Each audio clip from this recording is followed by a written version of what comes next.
અચાનક ઘરનો મુખ્ય દરવાજો ખોલ્યો. બહારથી એક સ્ત્રી ઘરમાં પ્રવેશી. તેના કપડાં વરસાદમાં સંપૂર્ણ પલળી ગયા હતા. તેના હાથમાં એક નાની સુંદર થાળી હતી, જેમાં કંકુ, અક્ષતો અને રેશમી રાખડી મૂકેલી હતી. એ સ્ત્રી બીજી કોઈ નહીં પણ પ્રેરણા હતી. 5 વર્ષ પછી આજે રક્ષાબંધનના દિવસે તે અચાનક સામે આવીને ઊભી હતી. વિક્રમના હાથમાંથી ચાનો કપ છટકીને નીચે પડ્યો. પ્રેરણા દીદી, તમે? પણ વિક્રમ કંઈક આગળ બોલે તે પહેલા જ દાદર પરથી અનન્યાનો ગરજતો અવાજ આવ્યો. અહીં શું કરવા આવી છે તું? અનન્યા નીચે આવ્યો અને તેની આંખોમાં ક્રોધ હતો. પ્રેરણાએ ધ્રુજતા અવાજે કહ્યું, અનન્યા, આજે રક્ષાબંધન છે. હું તમને બંનેને રાખડી બાંધવા આવી છું. 5 વર્ષ થઈ ગયા. શું તું હજી પણ મારી પર ગુસ્સે છે? અનન્યાએ એક પણ ક્ષણનો વિચાર કર્યા વગર પ્રેરણાના હાથમાંથી રાખડીની થાળી ઝૂંટવી લીધી અને જમીન પર ફેંકી દીધી. કંકુ અને રાખડી આખા ફ્લોર પર વેરાઈ ગયા. અમારે તારી રાખડીની કોઈ જરૂર નથી. અનન્યાએ પ્રેરણાનો હાથ પકડીને તેને દરવાજા તરફ ધકેલી દીધી. 5 વર્ષ પહેલા તું આ ઘરની ઇજ્જત ધૂળમાં મેળવીને ભાગી ગઈ હતી. તારા કારણે પપ્પાને હાર્ટ એટેક આવ્યો અને તે ગુજરી ગયા. આજે કયા મોઢે આવી છે? નીકળી જા અહીંયાથી. પ્રેરણા રડતી રહી. અનન્યા, મારી વાત તો સાંભળ. હું ભાગી નહોતી ગઈ. જે તું વિચારે છે એ સત્ય નથી. ચૂપ રહે. અનન્યાએ તેને ધક્કો મારીને ઘરની બહાર કાઢી મૂકી અને દરવાજો તડાભેર બંધ કરી દીધો. વિક્રમ દોડીને દરવાજા પાસે ગયો. ભાઈ, આ શું કર્યું તમે? 5 વર્ષ પછી દીદી ઘરે આવી હતી.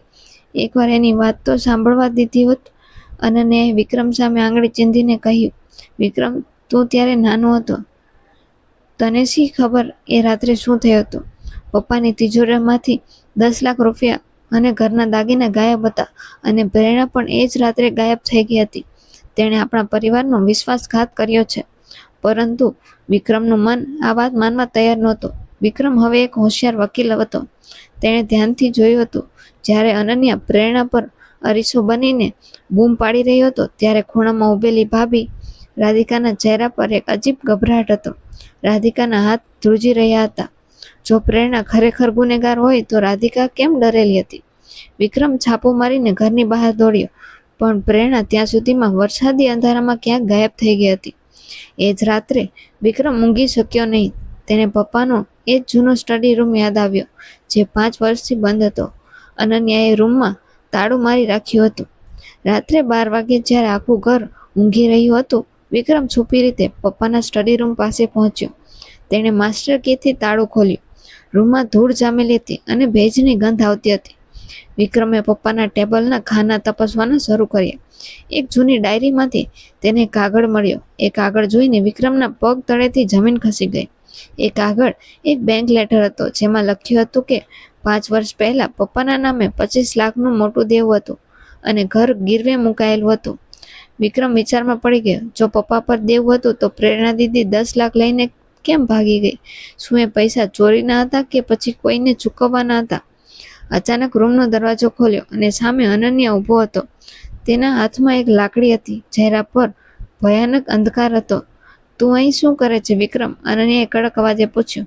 ભાઈ, પપ્પા પર 25 લાખનું દેવું હતું. આ વાત તમે મારાથી કેમ છુપાવી? વિક્રમે પૂછ્યું. અનન્યાની આંખો ગુસ્સાથી લાલ થઈ ગઈ.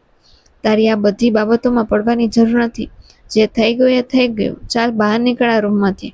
બીજા દિવસે સવારે વિક્રમે એક નિર્ણય લીધો. તેણે પોતાની ખાનગી જાસૂસ મિત્રને પ્રેરણાને શોધવાનું કામ સોંપ્યું હતું. બપોરે 1 વાગે પ્રેરણા એક નાના ભાડાના મકાનમાં મળી આવી. વિક્રમ અને પ્રેરણાના ઘરે પહોંચ્યા. રાધિકા પણ તેમની સાથે આવી હતી. જેવા તેણે અંદર ગયા, વિક્રમે પ્રેરણાને કીધું, દીદી, આજે તમારે સત્ય કહેવું જ પડશે. 5 વર્ષ પહેલા એ રાત્રે શું થયું હતું? અનન્યાએ તિરસ્કારથી કહ્યું, શું સત્ય કહેશે? આ ચોર છે આ.